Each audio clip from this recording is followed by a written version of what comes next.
Oh, sure.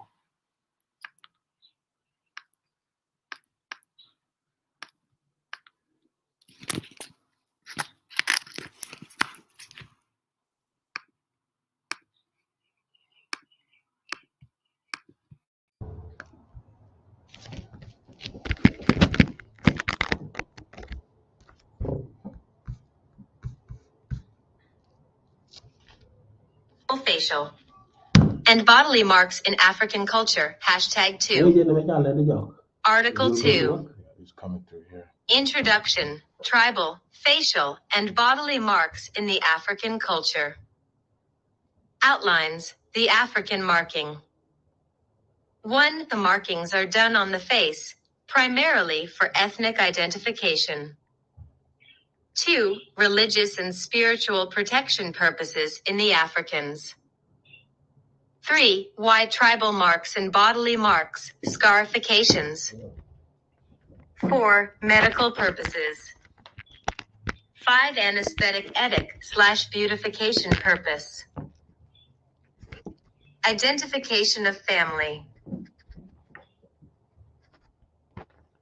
First, let's talk about African culture's general facial and bodily marks. Whereas some tribes used the marking as it is a way of identification, some have been passed down from family to family members in some tribes of the same country, such as the identification of royal lineage and people from the same lineage. But different sets of people have similar tribal marks that differentiate them from people of varying lineage or regions, since tribal patterns are used mainly to determine ethnic groups. The below are marked on different the body parts are 1. The cheeks. 2. Forehead. 3. On the temple. 4. Under the chin and so on. 5. There are also vertical lines. 6. Horizontal. 7. Both vertical and horizontal. 8. Landed lines on both cheeks. B/N. The marks are in patterns based on the ethnic group of their bearer and have different meanings in different. Scarification is the African world. Many marks still mean different things in the African world, such as the Nyangatom tribe. They have special scarification, which means a man has killed many enemies. Ethnic scars are forms of culture and art that African peoples have developed. In almost every 60 ethnic group in Burkina Faso, the cultural value appears as an identity card in art with meanings and aesthetic values. Admittedly, scarification allowed to reveal the identity value of individual Maraga.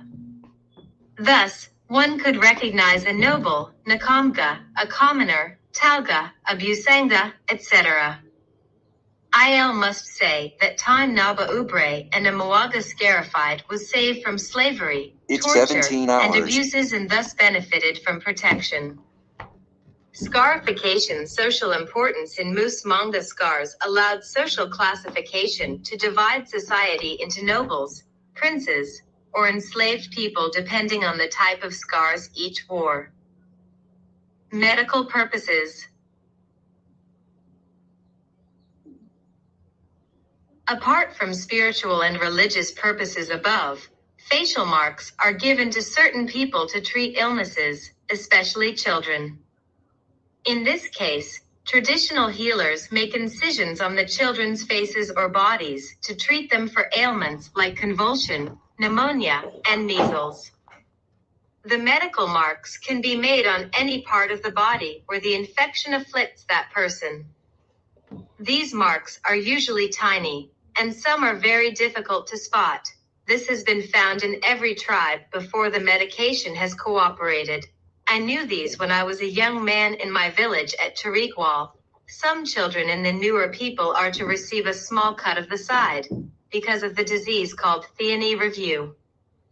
Also, on the upper part of your eyes or lowered position, if you have an eye problem, sometimes queen on your both legs, Lear lumps disease on your following, but to name a few. Tribal mark of beautification. Tribal marks are mostly given to people at a very young age. This is because, at that age, the child has no say or decisions in giving them tribal marks. The people who make these marks use either razor blades or sharp knives to cut the face, and they have native dye, pigmentation, or black paste, usually from ground charcoal dust, which is put into the open wound to stain the marks, stop the bleeding, and to make the wound heal fast. The black paste applied to the injury causes the impact permanently and never fades away, growing alongside the bearer. Some people belong to a particular tribe that doesn't encourage tribal marks but admires specific patterns. Thus, these can decide to have their faces marked. In this case, it is for beautification and not identification. Ethiopians.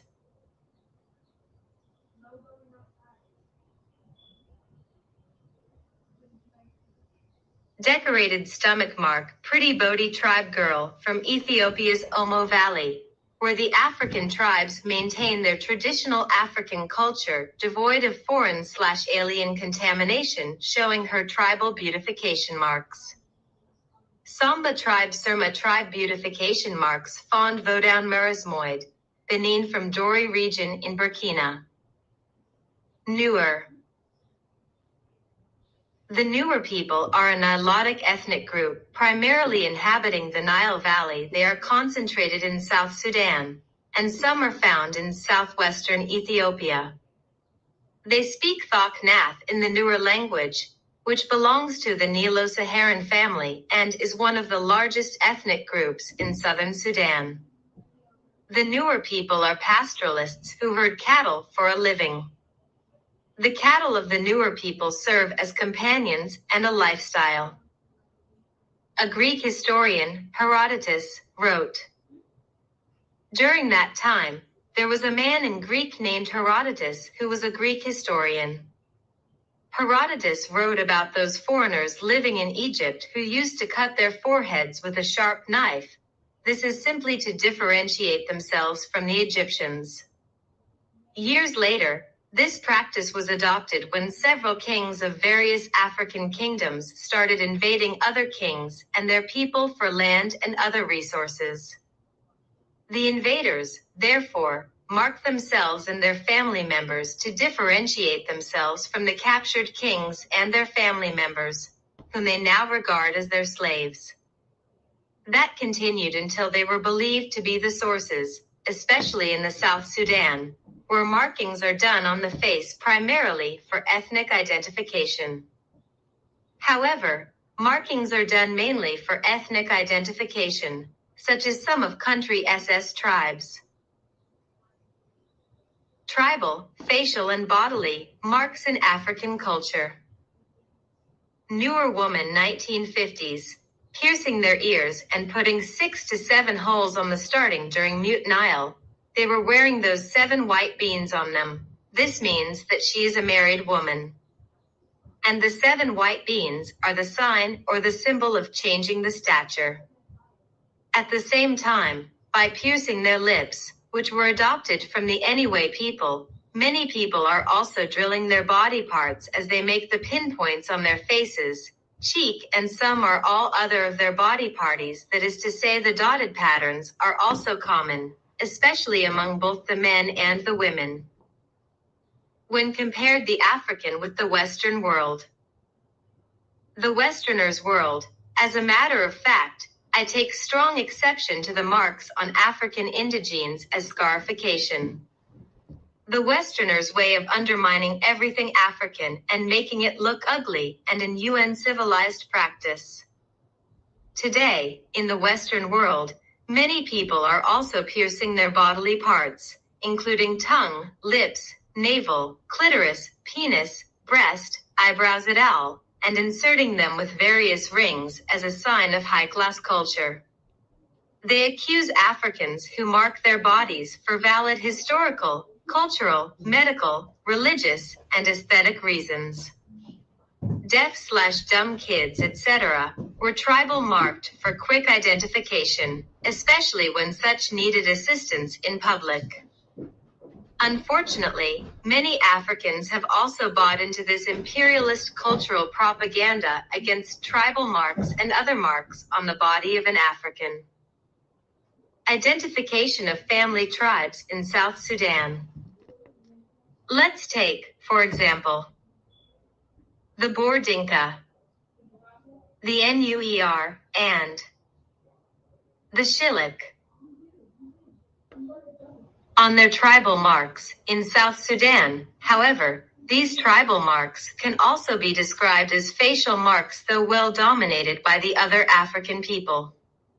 Sometimes, the above tribes can trace to some foreigners living in Egypt, that is to say, in the 5th century BC. Take the Nuer receive facial markings, called gar, as part of their initiation into adulthood.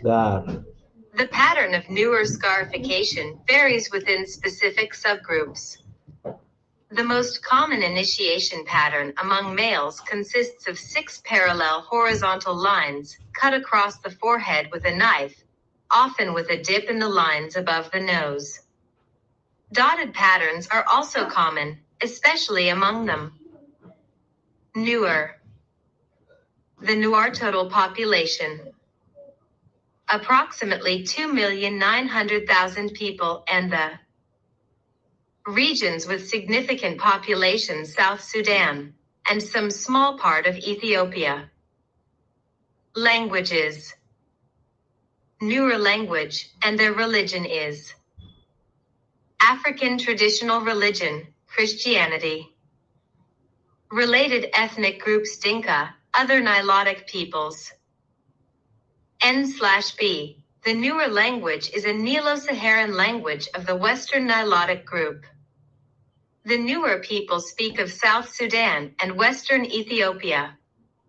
Nuer is one of Eastern and Central Africa's most widely spoken languages and the Dinka language. The language is very similar to the languages of Jing and Chalo. The disadvantage of the Nuer undercount. 1. However, they refer to themselves as Na/Nuer failed to have their correct population for years and years. The next time must be the last chance to get the accurate population account.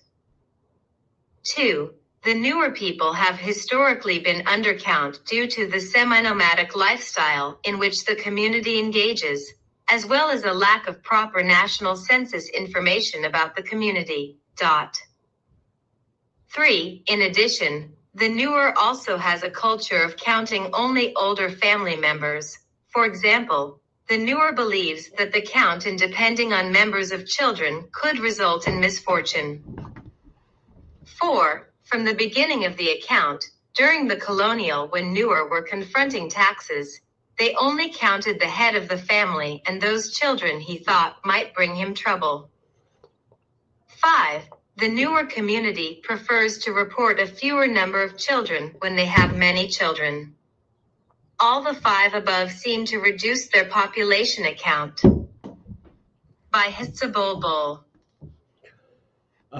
Chara mi ci kwenda to ko wan mo no mo video jen try on like je ko ba la video, and then again we look call go ba la ka live that live yo wa te wa de talk ko tong na ko de ko good ko tong na ke how to explain the short brief about how this Nuer or African body mark mean. That is the second to the first which I put already for the what we call tribal cut, face cut. This is the tribal physical and the body mark in African culture. Those are a combination of all African, not uh, not only one place. So tadi bi kuinan betong ni wana mo wana tega mal ka bal rajo bagak dong ba tek waton one yam.